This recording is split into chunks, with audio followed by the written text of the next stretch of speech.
Bienvenue sur la chaîne YouTube de l'Église Providence. Je suis le pasteur Henri. Si c'est moi que vous voyez maintenant en introduction, c'est qu'il y a de grandes chances que ce soit pas moi qui prêche, mais c'est pas grave, vous allez être bénis quand même, vous serez peut-être même encore plus bénis. Et je vous souhaite maintenant de zapper directement jusqu'au début du culte. On espère vous voir rapidement sur le site de l'Église Providence. Soyez bénis et bon culte. Bonjour à toutes, bonjour à tous. Je vous invite à prendre place. On va partager le message de la parole de Dieu. Ce matin, rassurez-vous tout le monde, nous avons un défibrillateur ici à l'église. Donc je peux prêcher librement, tranquillement, ce matin, que Dieu soit béni. Ça va bien? Alléluia. Est-ce qu'on peut mettre la première slide, si possible? Voilà. Par contre, on n'a pas de défibrillateur pour le système informatique. Il faut qu'il reste avec nous jusqu'au bout. Que Dieu soit béni. Amen. On est très heureux de pouvoir être là ensemble ce matin. Et nous croyons que Dieu est celui qui réagit et agit dans les cœurs et dans les vies. Pendant qu'on a prié tout à l'heure, j'ai reçu un SMS d'une personne qui est dans la salle ce matin et qui me disait que Dieu avait agi cette semaine pour une personne aussi de ses proches. Hein. Margot, que Dieu bénisse et nous croyons encore que Dieu est à l'œuvre. Amen. Mais ce matin, nous voulons rendre gloire à Dieu. On est encore dans cette série, moi et ma maison. D'ailleurs, nous allons aller jusqu'à fin juin sur cette série, sur cette notion de la famille, moi et ma maison. Et on avait vu ensemble ce titre, moi et ma maison. Eh bien, pourquoi j'ai Apocalypse en premier là? Ah, excusez-moi, donc je vais vous citer Josué chapitre 24, verset 15. Et nous avons le verset « Choisissez aujourd'hui qui vous voulez servir ». On a ce texte dans le livre de Josué. Et Josué va dire « Moi et ma maison, nous servirons l'Éternel. Moi et ma maison, nous voulons servir Dieu. » Et nous croyons que le Seigneur est celui que nous voulons honorer. Je ne sais pas si vous vous en souvenez, mais il y a quelques semaines, j'avais vu avec vous les priorités. Moi et ma maison, c'est une question de priorité. On avait mis Dieu en premier. On s'était mis, nous-mêmes, en deux, ex aequo avec le conjoint lorsqu'il y a un conjoint. La troisième priorité, c'est la famille. La quatrième priorité, c'est l'Église. Et on avait vu ensemble que dans la cinquième priorité, c'était le reste. Je vous encourage à retourner écouter un petit peu ce message, peut-être si vous ne l'avez pas entendu, mais il y a une question d'équilibre. Et ce matin, je veux continuer avec vous tous. Ce que Dieu a mis sur mon cœur, c'est que si Dieu est en premier, nous avons 3 points à veiller de manière comme équilatérale. C'est de la même manière que il est dit que tu aimeras le Seigneur ton Dieu, premier commandement, tu aimeras le Seigneur ton Dieu de tout ton cœur, toute ton âme, toute ta force, toute ta pensée. Et voici le second qui lui est semblable. Tout est là dans un équilibre. Tu aimeras ton prochain et comme toi-même. C'était aussi cette relation équilatérale que j'avais vue avec vous sur les priorités. Eh bien, ce matin, je veux voir aussi 3 points à veiller de manière équilatérale. Comment Dieu est honoré. Et ce matin, le titre de mon message, c'est « Moi et ma maison, nous rendons à Dieu ». Et le premier point que je veux voir avec vous, c'est que moi et ma maison, nous rendons à Dieu. Alors, je pense que j'ai pas... Je sais pas où on en est. Pardon? Il faut que je patiente. Ok, mais Ok, je vais aller direct dans mon premier point. Mon premier point, c'est « Moi et ma maison, nous rendons à Dieu la gloire ». Amen. Moi et ma maison, nous rendons à Dieu la gloire. Première chose. Si Dieu est premier, nous rendons à Dieu la gloire. Jésus lui-même l'a enseigné dans une prière que beaucoup de gens récitent aujourd'hui. Mais je crois qu'au-delà d'une récitation, nous avons besoin de vivre ce que nous disons à Dieu, vivre la prière non pas comme une récitation, mais vraiment comme un mode de vie. Jésus va parler que la prière que nous adressons à Dieu, il va la terminer ainsi, car c'est à toi, Seigneur. C'est à toi qu'appartiennent, dans tous les siècles, même quand les étoiles seront éteintes, dans tous les siècles, le règne, la puissance et la gloire. Le règne, la puissance et la gloire. Et on doit dire Amen à cela, bien-aimés. Et au-delà de Jésus qui nous enseigne comment nous approcher de Dieu, Au-delà de Jésus qui nous enseigne à rendre à Dieu la gloire, c'est à toi qu'appartiennent le règne, la puissance et la gloire. J'aime énormément, ça a été une de mes premières fois où le Seigneur m'a parlé à travers le psaume 115, qui commence ainsi, le psaume 115, verset 1er. Merci beaucoup, ça refonctionne, gloire à Dieu. Le psaume 115, verset 1er, c'est... Même la télécommande, elle m'a lâché. Ce n'est pas à nous, Seigneur. Non, ce n'est pas à nous que revient la gloire, mais à toi seul, pour ta bonté et ta fidélité. Et les amis, moi, c'est la première fois que Dieu m'a parlé directement à travers la Bible, c'était à travers ce psaume 115. Parce que les versets qui suivent dira que ce texte introduit le psaume qui montre que les idoles, ce qui pourrait prendre la place de Dieu et qui n'a pas à prendre la place de Dieu, eh bien, nous pouvons avoir des idoles dans notre vie. Et ces idoles-là ne peuvent rien. Elles ont une bouche mais ne parlent pas, elles ont des yeux mais ne voient pas, elles ont des oreilles mais n'entendent pas, elles ont un nez mais ne sentent pas, elles ont des mains mais ne touchent pas, elles ont des pieds mais ne marchent pas, leur gosier ne produit aucun son, ils leur ressemblent. Ceux qui les fabriquent, ceux qui se disent avoir des idoles, tous ceux qui se confient en des choses de néant, que le néant ne prenne pas la place de Dieu. Et toute la gloire revient à Dieu. À toi seul, Seigneur, revient la gloire. Quand on parle de gloire, on parle d'honneur, on parle de splendeur, on parle de révérence, on parle même de réputation. Et le piège est tentant pour tous les hommes, puisqu'il a été même tentant pour un ange. Dans le ciel, il y avait un ange qui avait le plus haut grade de tous les anges, mais il était en dessous de Dieu. Et voici que cet ange-là, il a voulu être l'égal de Dieu, il a voulu être plus glorieux que Dieu. Et cet ange-là, eh bien, a été rejeté de la présence de Dieu et devenu Satan. Ça peut être tentant de prendre la gloire à la place de Dieu. Et c'est tentant pour tous les hommes, si c'est déjà pour un ange, imaginez-vous combien c'est tentant pour les hommes. Et puis, dans tous les hommes, y compris, l'apôtre Jean a été tenté. L'apôtre Jean, celui qui a vécu au cœur de Jésus, qui a entendu les battements du cœur de Jésus, qui a été jusqu'au bout, là avec le Seigneur Jésus. Oui, y compris, eh bien l'apôtre Jean, il vient de recevoir des visions incroyables de tout le livre de l'Apocalypse. Il vient de recevoir toutes les révélations de la gloire de Jésus dans le ciel. Et à un moment, quand il reçoit cela, c'est un ange qui lui partage toutes ces descriptions. L'ange partage la description des visions et l'apôtre Jean lui-même a été tenté. Regardez dans Apocalypse chapitre 19, verset 10. L'apôtre Jean, alors que l'ange lui dit « Heureux ceux qui sont invités au festin des noces de l'agneau », puis il ajouta « Ces paroles sont les véritables paroles de Dieu. Ces paroles sont les véritables paroles de Dieu. » L'apôtre Jean, il est dit qu'il va tomber à ses pieds, au pied de l'ange, pour l'adorer. Mais merci Seigneur pour cet ange qui nous montre que toute la gloire reste à Dieu. Et que même si un homme comme l'apôtre Jean peut être tenté à cela, il va lui dire « Garde-toi bien de le faire. Je suis ton compagnon de service et celui de tes frères et sœurs qui gardent le témoignage de Jésus. » Et dans le témoignage de Jésus, les amis, nous devons garder la gloire de Jésus. Et il va lui dire « Adore Dieu ». J'aime ces paroles. Elles pourraient sembler compliquées pour quelqu'un qui vient pour la première fois. Mais pour nous qui connaissons de plus en plus la parole de Dieu, adore Dieu car le témoignage de Jésus est l'esprit de la prophétie. Et les amis, ce matin, je voulais aborder ce point dans le fait de garder la gloire de Dieu, la gloire à Dieu. C'est Jésus, l'esprit de la prophétie. Et en aucun cas, la prophétie qui est l'esprit de Jésus. Ça veut dire quoi tout cela ? Laisser la gloire à Dieu. Ça veut dire que même les plus belles visions que nous pourrions avoir de la part de Dieu, que ces visions ne nous permettent pas, qu'elles ne nous empêchent pas de garder la gloire à Dieu.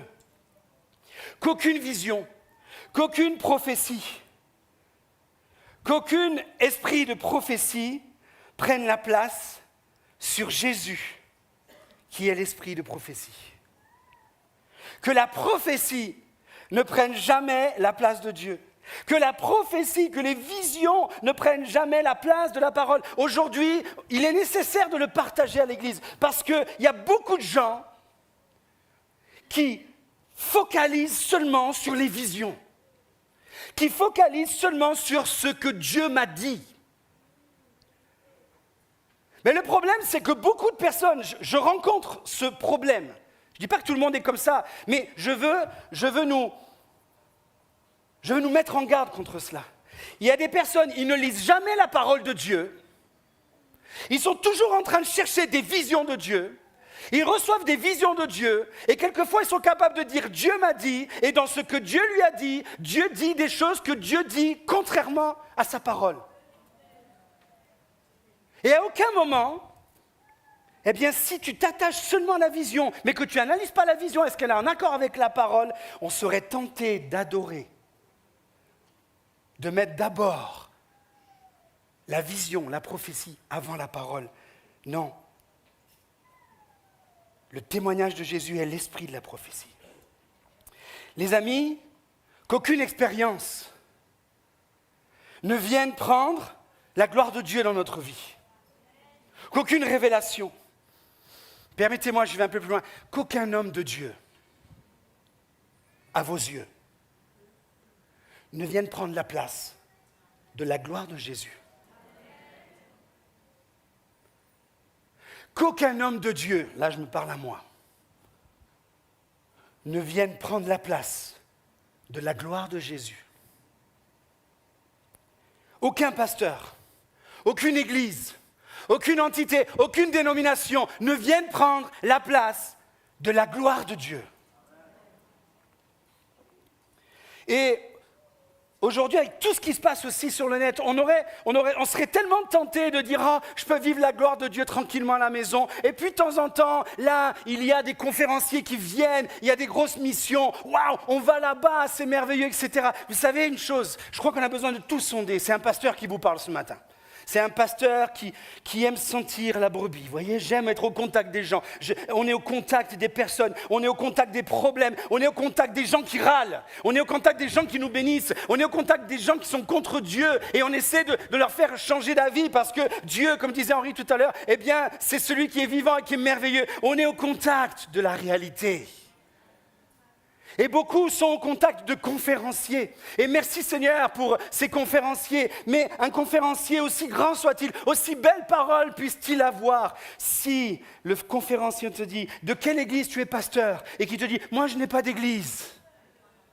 Je suis conférencier, je suis un pasteur pour toutes les églises. » Si tu deviens le pasteur pour toutes les églises et que les gens là t'adulent, mais que toi tu ne sais plus c'est quoi la réalité de l'église, si c'est ce genre de personne, excusez-moi, je ne rabaisse personne, je parle, la gloire reste à Jésus. Ne donnons pas plus d'importance à un homme. Ne donnons pas plus d'importance à un charisme qu'à la gloire de Dieu elle-même. Amen. Les amis, je fais rapide. Voilà comment je préserve mon cœur de cela, parce que vous savez, on n'est pas à l'abri, que celui qui est debout prenne garde de ne pas tomber. Et moi, dans mon bureau, j'ai affiché ceci. Mon cadre, c'est ce cadre. Comment je garde, je me préserve, c'est que mon attitude, ce cadre que j'ai sur mon bureau, au-dessus de mon bureau, pour ceux qui connaissent l'expérience, je l'ai déjà raconté, mais j'aime le rappeler ce matin. Ce cadre, il m'a été offert par un homme. Quand je suis rentré dans le ministère, ça va faire 20 ans qu'avec ma femme, mes enfants, on a dit oui à l'appel de Dieu et qu'on est parti pour servir le Seigneur en 2006. Ça fait 20 ans cette année. Et ce papy d'Ajaccio m'a offert ce cadre en disant « Voilà Christophe, je te donne ce cadeau là pour partir. » C'était un cadre que j'avais à moi, que quelqu'un avait dessiné, c'est dessiné à l'encre et qui a été dessiné en 1948. Et ce papy qui m'a offert cela, c'est le papy qui a prié tous les jours pendant 2 mois de l'été de l'année 89 devant ce jeune homme qui faisait les balances au restaurant de son père sur la place des Paniers à Ajaccio. Et il disait « Seigneur, ne voudrais-tu pas toucher le cœur de ce jeune homme parce que nous n'avons pas de pianiste dans notre église ?» Et voilà que sa prière a été exaucée. Quelques mois plus tard, j'ai connu l'Évangile. Je me suis donné à Jésus et quelques temps plus tard, je me suis fait baptiser et j'ai été ce pianiste pendant des années. Aujourd'hui, je suis serviteur de Dieu et je n'oublie jamais. Et c'est pour ça que j'ai mis sur ce cadre le ruban d'inauguration de ce local. À chaque fois que je rentre dans mon bureau, ça montre l'attitude de mon cœur. Seigneur, je sais d'où je viens. C'est toi qui es venu me chercher. Je te rendrai toujours la gloire, non pas à nous, Éternel, mais à ton nom, toute la gloire, tous les jours de notre vie. Amen. Que Dieu soit béni. Les amis, deuxièmement, ce matin, je voudrais voir avec vous, nous rendons à Dieu le temps. Si nous rendons à Dieu toute la gloire, je dois aussi lui rendre du temps. Et surtout que Jésus lui-même déclare, on est toujours dans l'Apocalypse, je suis dans l'Apocalypse ce matin, tiens, je n'avais pas vu, ça faisait longtemps que je n'avais pas été autant. Jésus va déclarer, je suis l'alpha et l'oméga, le commencement et la fin. Le premier et le dernier, dit le Seigneur. Dieu ne vit pas dans le temps, Dieu est le temps. Il règne sur le temps. Il est le commencement, la fin, il est l'éternel, il est l'éternité. Pour Dieu, un jour est comme 1000 ans sont comme un jour. Et ça, c'est à l'échelle jour de notre perception à nous. Mais combien fait un jour dans le temps de Dieu? Et dans le psaume 90, au verset 12, il est écrit ceci. Enseigne-nous, c'est une prière que fait un psalmiste. Enseigne-nous, il va dire à Dieu, enseigne-nous à bien compter nos jours, afin que nous appliquions notre cœur à la sagesse. Vous savez quel est l'homme de Dieu qui a écrit ce psaume? C'est Moïse. C'est le seul psaume que nous avons de Moïse. Moïse, les amis, Moïse que Dieu a décrit comme étant l'homme le plus patient de la terre.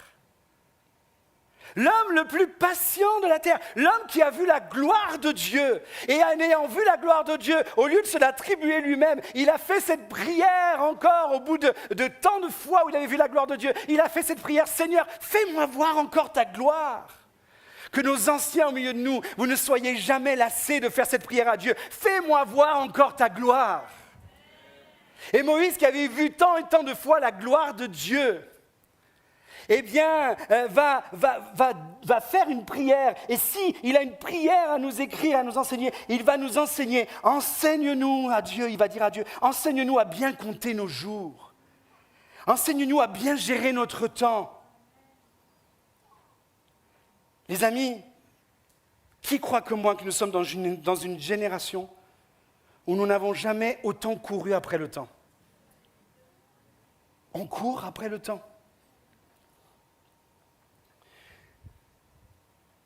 On est une génération où les gens n'ont jamais autant râlé après le temps.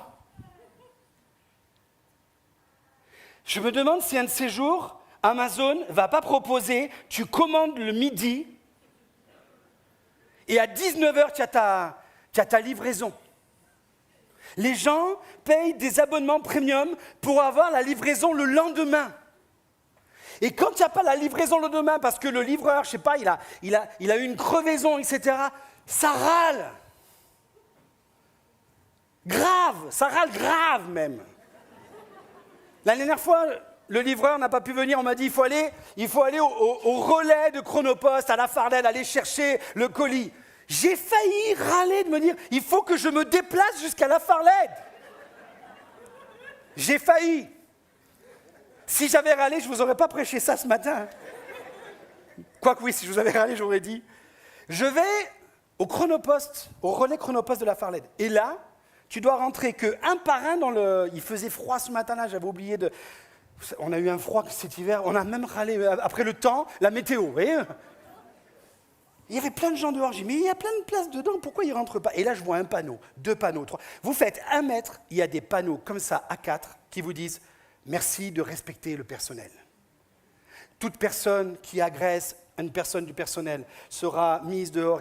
Ils ont été obligés de faire un règlement tellement les gens se font agresser à cause du retard.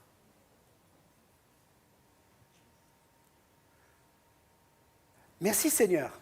Il y a des gens qui prennent la peine de venir un peu plus tôt à l'église pour avoir une place sur le parking. Vous êtes sages. Enseigne-nous à compter nos jours, à réaliser le temps. Seigneur, avant j'arrivais à 9h30 à l'église, j'avais tout le parking pour moi. Aujourd'hui j'arrive à 9h30, il ne reste plus que 3 places. Et quand j'arrive à 10h moins quart et qu'il n'y a plus de place, je râle même aux personnes de l'église, au nom de Jésus, que ça n'arrive plus.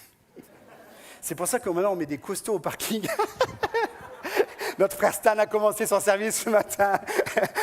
Allez embêter Stan, non je vais... Les amis, enseigne-nous à bien compter nos jours. Que tu le veuilles ou non, tu as beau râler tout ce que tu veux, une journée fera toujours 24 heures. Une année fera toujours 365 jours. Allez, tu gagnes un jour tous les 4 ans si tu veux. De la manière dont certains pays comptent le temps, la date, si tu veux, ok, mais la journée fera toujours 24 heures. On a tous la même portion de temps. On n'utilise pas tous de la même manière. Et nous devons rendre à Dieu ce temps. Il est le commencement, la fin. Enseigne-nous à bien compter nos jours. Donne-nous, Seigneur, d'avoir une bonne gestion de notre temps. Les amis, le temps mal géré finit par se gaspiller. Et il serait dommage de mal gérer notre temps et de gaspiller du temps avec Dieu. De gaspiller du temps dans lequel Dieu voudrait nous utiliser. Et je me suis dit, mais si on gaspille du temps, ça veut dire qu'on ne le rend pas à Dieu. On ne rend pas à Dieu ce qu'il est. Et vous savez, il y en a un qui est appelé le voleur, celui qui a voulu prendre la gloire à la place de Dieu. Et comme il a été déchu, qu'est-ce qu'il fait ? Eh bien, soit il va encourager les hommes et les femmes à chuter avec lui pour prendre la gloire à la place de Dieu et vont être exclus de sa présence, soit, comme il est aussi le voleur, le diable, il va venir pour voler du temps à Dieu. Et c'est pour cela qu'on a besoin d'avoir cette sagesse. Enseigne-nous à bien compter nos jours. Enseigne-nous, Seigneur, à bien gérer notre temps. Seigneur, enseigne-nous à bien te rendre le temps que tu nous donnes. Rendre à Dieu le temps, c'est choisir de lui consacrer des parts de notre vie. Quand tu es célibataire, tu peux avoir une part importante. Quand tu te maries, tu as une autre part à donner, mais je pense qu'il est bon de prendre une part avec Dieu. Quand tu es jeune parent, tu n'as plus rien pour toi. Je me souviens, une fois, j'avais encouragé des personnes, un frère qui mettait 20 minutes en voiture pour aller travailler. Il dit, j'ai plus de temps avec Dieu. Il était là. J'ai dit, combien de temps tu mets pour aller au travail ? 20 minutes. Eh bien, prends ce temps dans ta voiture. Mets de la Bible audio. Parce qu'il vaut mieux écouter la Bible en audio dans la voiture que la lire. Voilà. Mais des fois, on peut avoir ce moment et on est tellement fatigué ou autre chose, mais on peut rendre du temps à Dieu. Il y a des priorités dans la vie, certes, mais consacrer du temps. Quel temps je consacre à la prière ? Quel temps je consacre à la lecture de la parole ? Seigneur, je te consacre du temps dans la prière. Oh Seigneur, le matin au petit déjeuner, le midi, le soir. Merci Seigneur pour ce bon repas. Ah Seigneur, je te rends du temps. Seigneur, je passe du temps à lire ta parole. Seigneur, je lis le verset de la pensée du jour. Ah, gloire à Dieu. Je pense que le temps va dans cette discipline aussi que nous devons rendre à Dieu. Combien de temps j'accorde quand les possibilités de notre emploi du temps... Attention, je ne dis pas qu'il faut tout arrêter, mais combien de temps nous donnons pour servir Dieu ? Qu'est-ce qu'on donne pour tirer profit de chaque moment pour honorer Dieu ? Dans nos paroles, nos conduites, notre amour, notre foi, notre pureté. Jésus l'a déclaré lui-même, pour lui, mais je crois qu'il le déclare aussi pour nous dans Jean chapitre 9, verset 4. Il faut que je fasse, tandis qu'il est encore temps, tandis qu'il fait jour, les œuvres de celui qui m'a envoyé. Car un temps vient où il n'y aura plus le temps. Et nous ne sommes pas dans ce temps-là. On n'a plus de temps, mais on n'est pas dans ce temps-là. Donc là où on n'a plus de temps, il faut trouver du temps. La nuit vient où plus personne ne pourra travailler. Et l'apôtre Paul a exhorté aussi l'église d'Éphèse en disant ceci, faites donc bien attention à la façon dont vous vous conduisez. Ne vous comportez pas comme des insensés, mais comme des sages. Enseigne-nous, Seigneur, à compter nos jours, afin que nous appliquions notre cœur à la sagesse. Amen. Rachetez le temps car les jours sont mauvais. Permettez-moi de traduire pour nous ce matin. Ne gaspillons pas le temps que nous avons et que nous pourrions rendre à Dieu. Amen.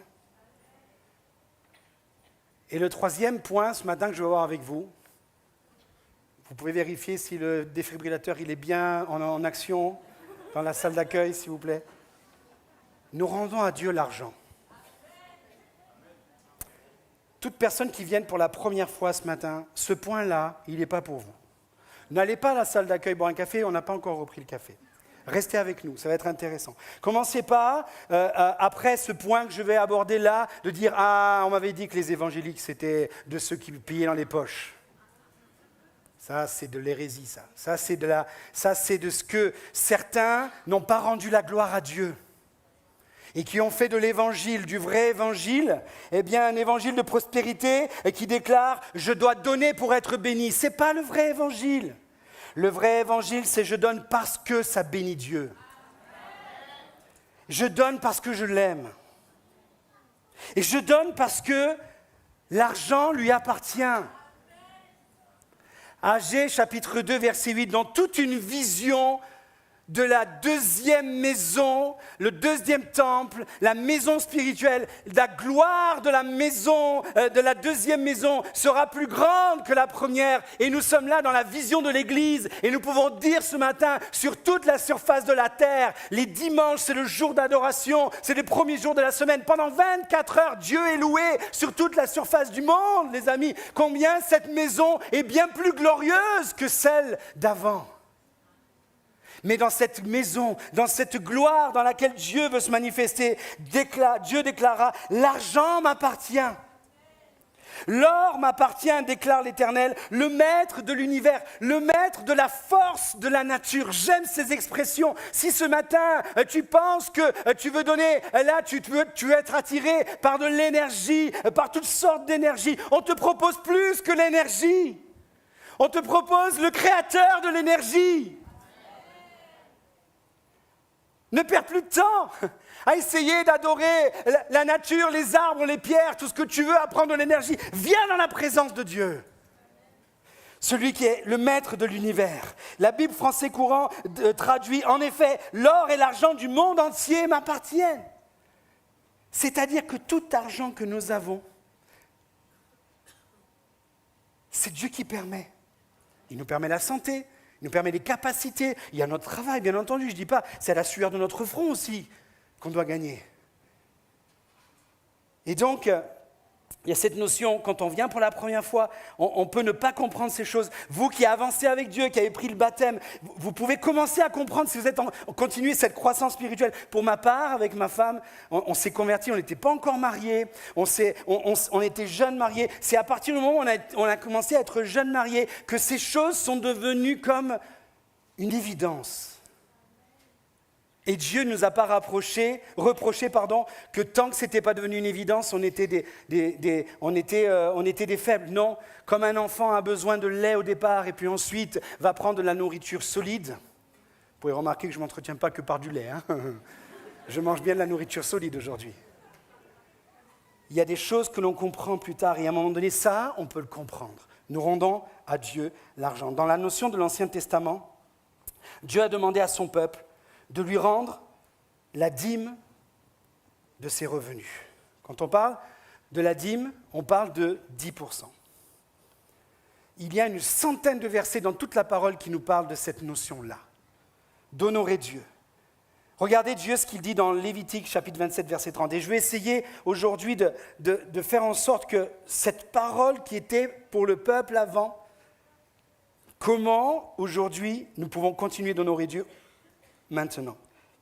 Toute la dîme de la terre, soit des récoltes de la terre, soit du fruit des arbres, appartient à l'Éternel. L'or, l'argent, mais les récoltes, c'est une chose consacrée à Dieu. Donner sa dîme, c'est une chose consacrée à l'Éternel. Et le livre des Proverbes, qui est le livre qui est aussi appelé le livre de la sagesse. Enseigne-nous à bien compter nos jours, Seigneur, afin que notre cœur s'applique à la sagesse. Oui, Seigneur, non pas à nous, mais à ton nom donne gloire, Seigneur. Et je crois que de cette même manière, eh bien, honore l'Éternel avec tes biens. Et avec les prémices de tout ton revenu. Quand on parle de revenu à l'époque, il y a cette notion de récolte. Récolte de la terre que Dieu a créée. Dieu a créé la terre, Dieu a créé la semence, et Dieu a demandé à l'homme de planter la semence et de moissonner et de récolter. Et finalement, bien Dieu dit, tu vas me donner les premiers fruits qui vont m'être consacrés pour que tu réalises toujours que tout ce fruit de bénédiction que tu vas avoir m'appartient. Dieu n'a pas demandé la totalité, a donné un repère, 10%. Mais aussi a donné ce repère, des prémices. Vous viendrez présenter les premiers produits de votre terre à mon sanctuaire, car je suis le Seigneur, votre Dieu. Les amis, j'aimerais vous dire ce matin, quand nous donnons, quand nous rendons à Dieu, nous reconnaissons simplement celui à qui tout appartient déjà. Honorer Dieu par des prémices. La première part, prémisse, ne s'écrit qu'au pluriel. C'est un mot qui n'existe pas au singulier. Prémisse ne s'écrit qu'au pluriel. C'est des premiers fruits de la terre. Premier-né des animaux. Dieu dira, tu me donneras tes prémices. Premier-né des enfants. Ça veut dire quoi? On doit sacrifier des enfants? Mais non. Il y a une notion de rendre à Dieu, de consacrer. C'est offrir en hommage. Consacrer par geste d'adoration qui vient du cœur. Premier, d'abord, la qualité premium. Autant prémisse ne s'écrit qu'au pluriel, autant dernis n'existe pas. C'est moi qui vous l'ai inventé pour ce matin. Dieu est digne des prémices. Et souvent, on lui offre des dernis. Ça n'existe pas, mais ce qui est dernier, quand il en reste. Donner à Dieu ce qui lui appartient, bien, c'est lui rendre. Si je rends quelque chose, si je donne quelque chose qui appartient à l'autre, je lui rends. Et ne pas lui rendre serait lui dérober les honneurs. J'ai une notice aussi pour nous ce matin. Les amis, rendre à Dieu l'argent n'est pas une affaire d'argent. C'est une affaire de cœur. Permettez-moi de mettre 3 textes en superposition, dont un qui a été, là, quand on parle de la dîme, c'est Dieu qui l'a prévu dans la loi, dans une ordonnance, un mode de vie. Mais ce mode de vie, Dieu ne l'a pas imposé à l'homme. Il a pris un exemple d'attitude de cœur, 600 ans avant le début de la loi. C'est un homme, Abraham, qui a compris qu'il a vécu une des grandes victoires dans sa vie. Il vient de vivre une grande victoire, je vous encourage à lire ces textes dans Genèse chapitre 14. Et Abraham va comprendre que c'est avec l'aide de Dieu qu'il a vécu cette victoire.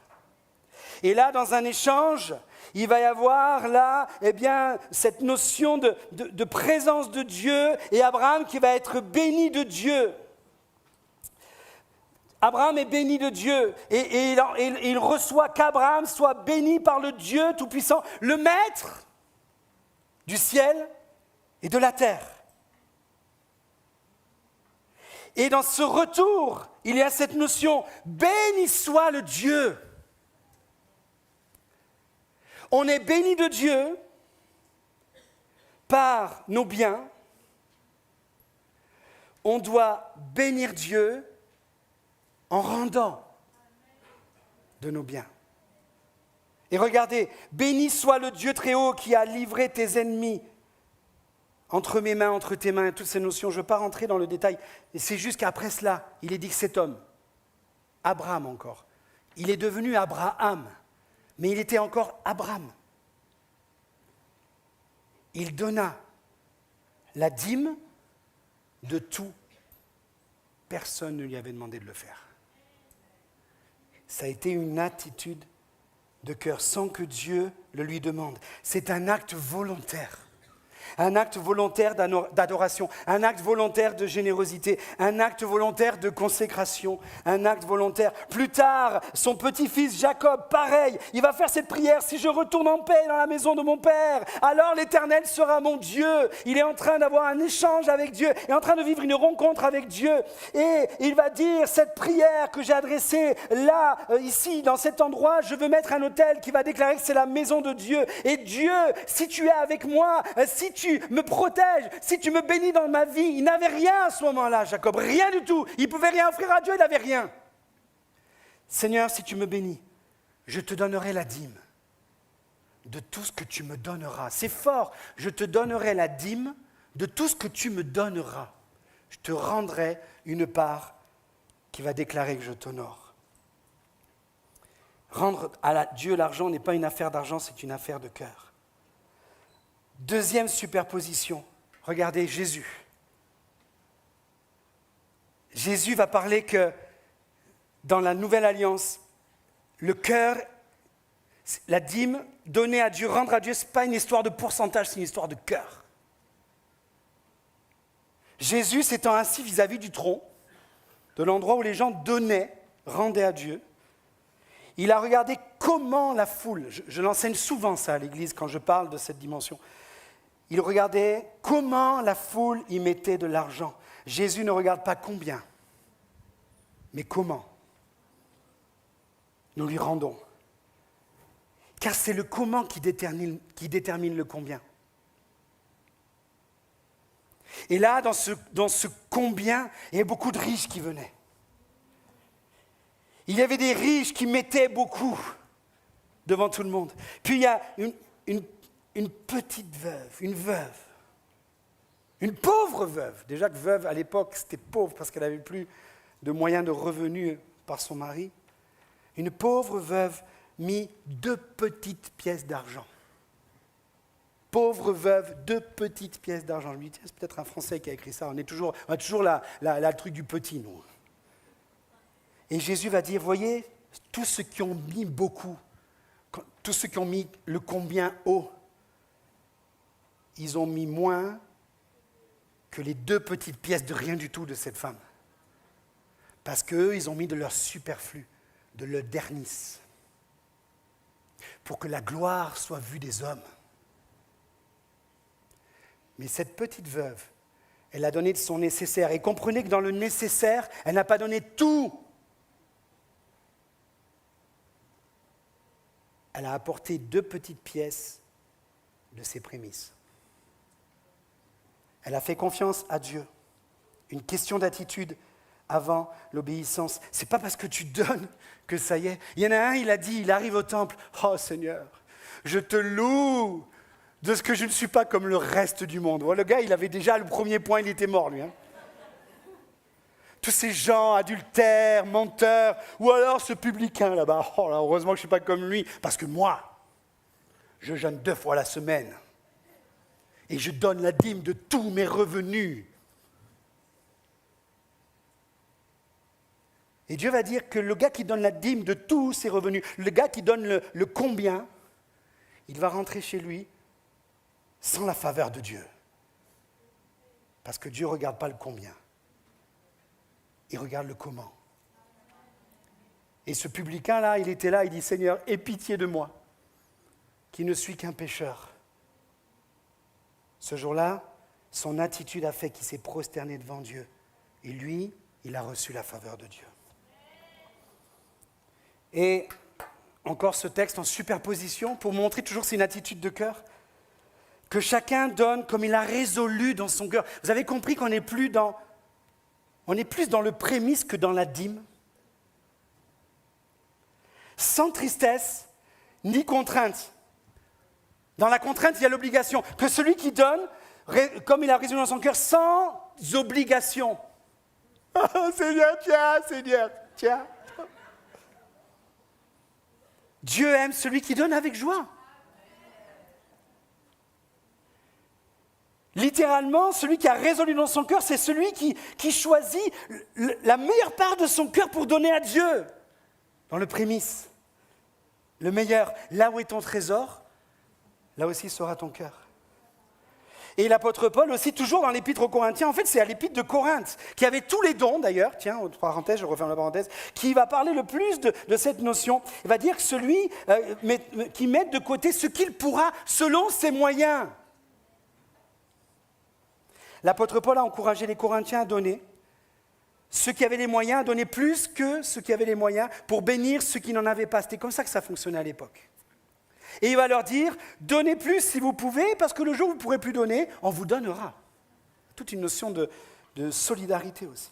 À d'autres, il va équilibrer en disant que, eh bien, ceux qui ne peuvent pas donner, il est dit, il ne s'agit pas de vous exposer à la détresse. Il n'est pas question, là, de mettre en péril sa famille. Je crois que c'est important de répéter ces choses. Et puis, à un moment donné, il va y avoir la foi qui va faire que, eh bien, tu es là, tu veux quand même donner la première part à Dieu, tu veux bénir, tu veux honorer Dieu, tu veux rendre à Dieu. Et certains, eh bien, ils ont assez de foi de te dire, Seigneur, je te fais confiance.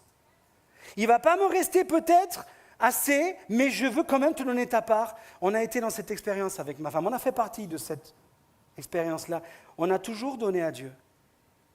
Et même quand on n'avait pas, Dieu a rendu ce qu'on n'avait pas. Combien peuvent témoigner de ça ce matin simplement? Amen. Mais je prends en considération que quand tu es dans le chômage, quand tu as des dettes, quand tu en as des problèmes financiers, quand il y a plein de choses qui viennent t'accaparer, le Seigneur, il vient et il connaît toutes choses et je crois que c'est une attitude de cœur. Alors, je me suis dit, pour la fin de mon message, je veux descendre au milieu de vous. Désolé pour la technique, ce n'est pas très confortable. Je ne descends pas pour manipuler, mais pour être un vis-à-vis avec vous. Ce n'est pas le pasteur qui va parler en premier. C'est le chrétien enfant de Dieu comme tout le monde. Né de nouveau. Il y a 36 ans. Ça fait 36 ans qu'on a connu le Seigneur. Et ce matin, dans la transparence, moi et ma maison, nous avons considéré ce repère que Dieu nous a donné. Et moi et ma maison, c'est un chrétien qui donne sa dîme qui vous parle. Je donne ma dîme, nous donnons notre dîme depuis, pas 36 ans, mais 30 ans, quand on a compris ces choses. Et qu'on a réalisé et compris que le principe de rendre à Dieu, c'est une attitude de cœur et ça devient un mode de vie. Moi et ma maison, Carla peut vous dire avec moi, Estelle peut déclarer avec nous, on n'a jamais dit à nos enfants il faut donner la dîme. Et ce qui nous a énormément surpris, sans avoir jamais dit ça à nos enfants, c'est que mon fils Thomas, quand il a eu son premier salaire, ma fille Estelle, quand elle a eu son premier salaire, elle nous a dit, je suis contente de pouvoir donner la part qui revient à Dieu. On avait notre fille Anaïs, 18 ans. Je me dis, mes enfants, ils sont bien plus hauts que nous déjà. Parce qu'à 18 ans, on ne réagissait pas comme ça, nous. On ne donnait pas encore notre dîme à 18 ans. Ma fille Anaïs, elle a 18 ans, elle est à Grenoble. Elle n'a pas de salaire, elle n'a pas de travail. Avec Carla, on lui donne son argent de poche tous les mois pour qu'elle mange. Dieu avait fait grâce, elle avait eu un loyer gratuitement en échange d'aide aux devoirs avec une personne, etc. Et l'échange, c'était une chambre dans les combles gratuite. Merci Seigneur, mais il faut bien manger. Et donc, avec Carla, on donnait une somme à Anaïs tous les mois. Et un jour, Carla discute avec elle et Anaïs dit « Oh là là, purée, je ne m'en sors pas ce mois-ci, etc. » Et Carla, elle est avec elle, elle dit « Mais pourquoi tu ne t'en sors pas? On te donne quand même cette somme. » Ben, une fois que j'ai aussi enlevé la part qui revient à Dieu, et Carla dit « Quoi la part qui revient à Dieu ?» Une maman, quand elle se met entre Dieu et... Attention, le Seigneur... Et Carla lui dit « Mais attends, ma fille, et c'est vrai, c'était ça... Je suis avec vous ce matin, c'est pour ça que je vous parle librement. Hein. Elle dit, mais écoute Anaïs, ce qu'on te donne, c'est après avoir déjà donné à Dieu. En quelque sorte, on te donne quelque chose dont on a déjà rendu la part à Dieu. Et Anaïs qui nous sort de ses hauts de 18 ans, mais cette part que vous me donnez à moi, je veux rendre aussi une portion à Dieu. Les amis, Nous n'avons jamais dit à nos enfants qu'il faut donner la dîme. Mais en même temps, nous ne leur avons jamais caché notre mode de vie. Et ils nous ont toujours vus donner à Dieu, rendre à Dieu avec joie. Et je crois aussi que moi et ma maison, nous pouvons avoir cela. Je ne prêche pas au nom de Lydia, notre trésorière, ce matin. Elle n'était même pas au courant que j'allais la citer. Je ne prêche même pas au nom du conseil d'administration ce matin. Parce que nous n'avons pas besoin d'argent à ce jour. Mais on en a parlé avec Henri et Jérémie il y a quelque temps, on s'est mis en prière, on a ressenti ça. Et c'est pour ça que je prêche ce matin. Je prêche parce que nous avons besoin de rendre à Dieu.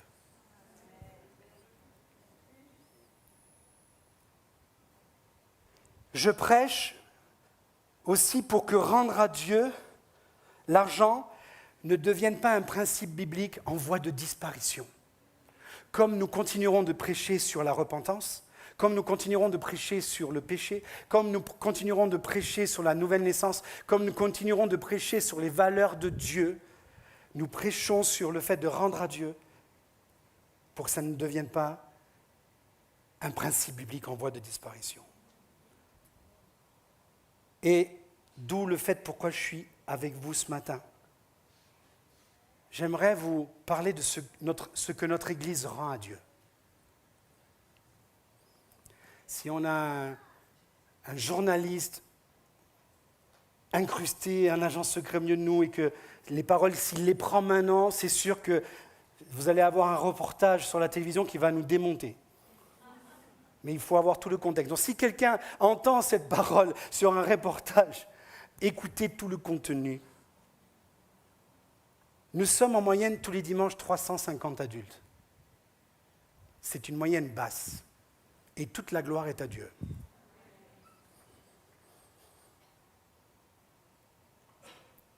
À notre dernière Assemblée générale, nous avons budgétisé un super budget prévisionnel de 250 000 € pour l'année 2026. Et on dit Alléluia à ça. Merci Seigneur. Quand on vous dit merci pour vos dons, on dit vraiment merci pour vos dons parce que l'équilibre financier, il est pourvu de notre Église. On n'a aucune subvention. Quelqu'un qui vient pour la première fois, qui entend ça, autant ne sois pas outré. On n'a pas de subvention. Tout ça, c'est grâce aux dons parce que c'est un principe biblique.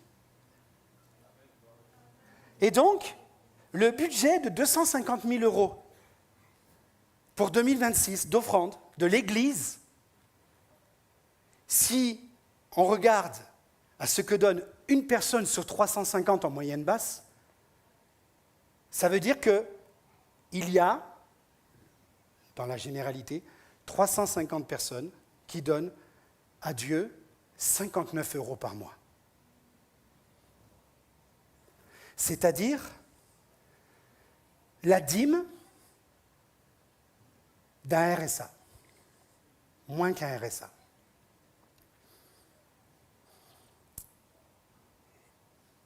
Et on pourrait se dire, mais est-ce que tout le monde, 350 personnes, gagnent le RSA?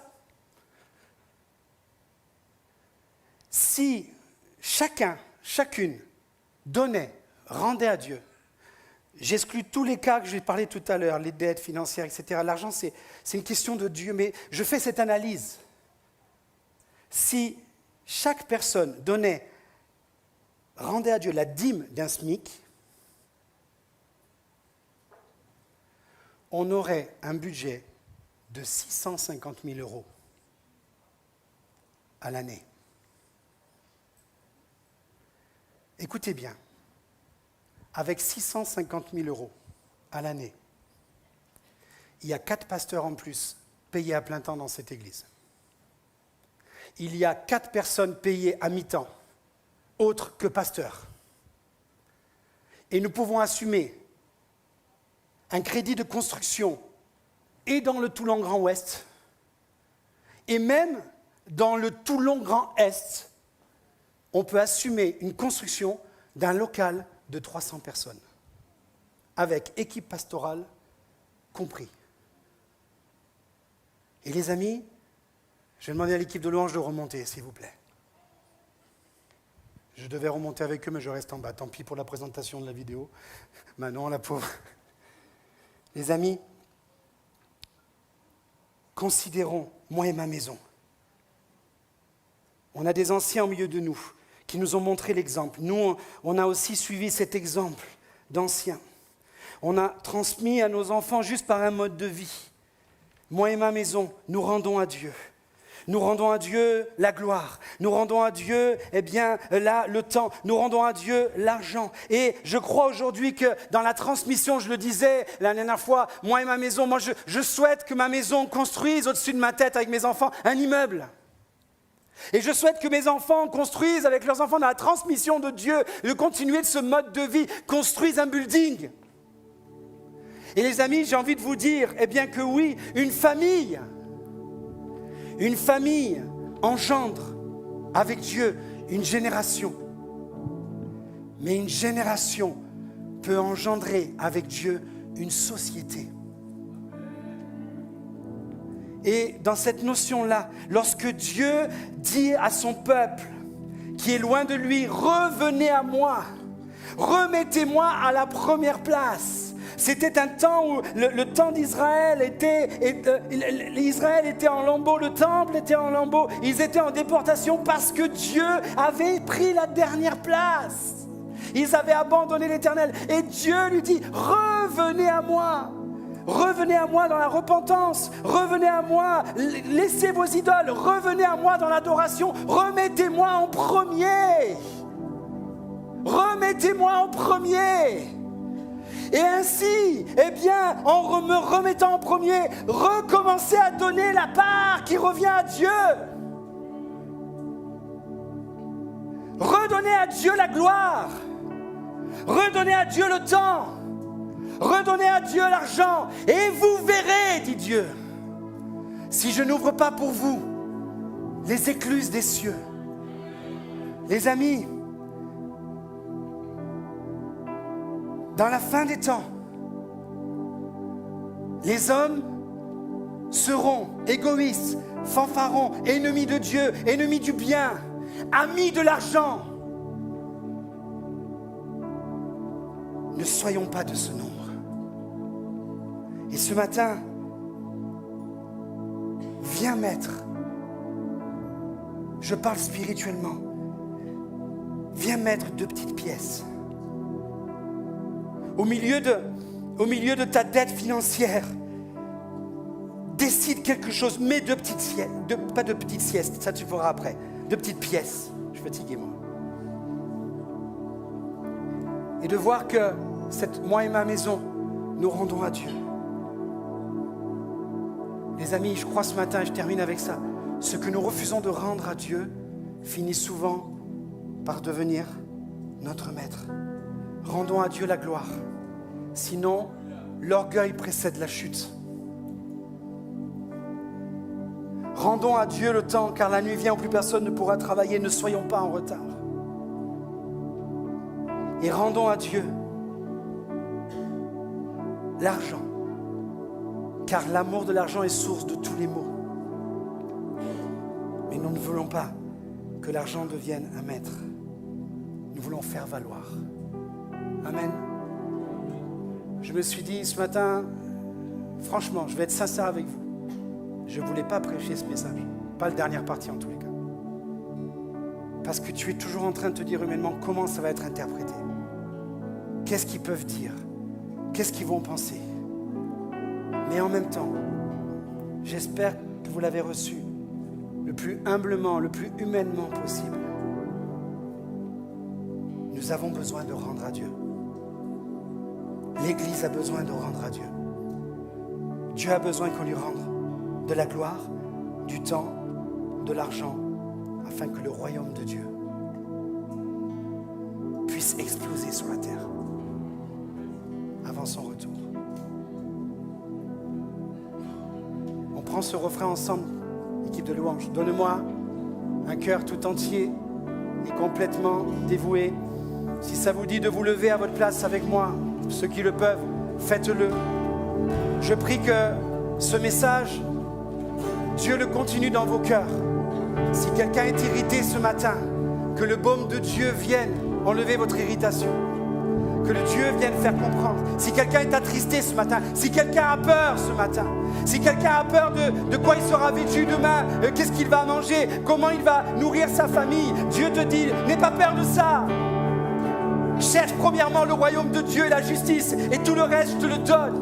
Tout le reste, je prends soin. Si quelqu'un a peur, que la peur n'anéantisse pas votre cœur avec Dieu. Si quelqu'un est dans la tristesse, si quelqu'un est vraiment dans le découragement parce que tu aimerais pouvoir donner à Dieu mais tu ne peux pas, Dieu regarde ton cœur ce matin.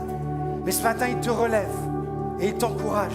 Si quelqu'un ne donne pas ce qu'il faut à Dieu entre la gloire, le temps et l'argent, je crois que c'est un moment en chantant ce chant pour que le Saint-Esprit, invite le Saint-Esprit à faire son œuvre dans notre vie ce matin. Prions en chantant tous ensemble. Donne-moi, Seigneur. Donne-moi un cœur tout entier et complète, dévoué. Fais ce que tu veux. Jésus, fais ce que tu veux. Fais ce que tu veux de ma vie. Je veux me donner corps et âme pour ce qui fait vibrer ton cœur. Fais ce que tu veux. Fais ce que tu veux pour ta gloire. Alléluia.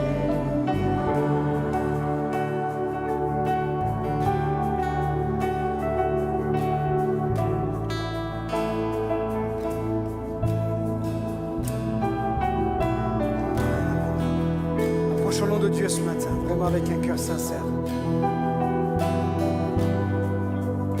Jésus. Donne-moi un cœur tout entier et complète, dévoué. Fais ce que tu veux. Fais ce que tu veux de ma vie. Je veux te donner corps et âme pour ce qui fait vibrer ton cœur. Fais ce que tu veux. Fais ce que tu veux. Amen. Merci Seigneur. Amen. Amen. Je sais qu'on a dépassé un petit peu le temps ce matin. Il va falloir pas trop tarder à aller chercher les enfants pour les parents. Mais un instant s'il vous plaît. Mardi dernier, on a eu cette présentation du centre de vacances des Alpes. Et il y a eu cet appel. Et nous croyons, eh bien, le Seigneur est en train de répondre. Il a ouvert les écluses des cieux. Il a ouvert à travers un grand don qui est arrivé de l'outre-Atlantique. Mais également, il est en train d'ouvrir avec chaque personne qui veut mettre sa pierre à l'édifice. Et nous, personnellement, je reste encore vraiment dans l'humain ce matin, le fraternel, et au même niveau que tout le monde. Eh bien, mardi soir, en ayant discuté avec ma femme, on a décidé de donner aussi une contribution en plus de ce que nous donnons déjà à l'église pour le centre de vacances. Parce que nous croyons à la vision pour les enfants. On croit que ce temps-là n'est pas fini et que la génération d'aujourd'hui et de celle de demain doit contribuer à ce que nos anciens ont contribué à l'époque. Ils ont fait plus de sacrifices qu'on a pu en faire aujourd'hui. Mais l'œuvre de Dieu grandit. Et bien aimé, je crois qu'on a besoin de réaliser certaines choses. Seigneur, je veux te rendre la gloire, je veux te rendre du temps, je veux te rendre de l'argent, Seigneur. Et Seigneur mon Dieu, ces choses-là ne peuvent se faire si tu ne viens pas toucher mon cœur. Et si je n'ai pas une attitude qui te chante, Seigneur, fais ce que tu veux pour ta gloire. Donne-moi un cœur entier, un cœur complètement dévoué. Est-ce qu'on peut terminer cette célébration ce matin, vraiment en le chantant de tout notre cœur? Les musiciens, j'aimerais qu'on le chante avec force. Alléluia. J'aimerais qu'on chante, donne-moi un cœur tout entier avec force. Parce que Dieu est grand, parce que Dieu est puissant et parce que l'église de Dieu est grande.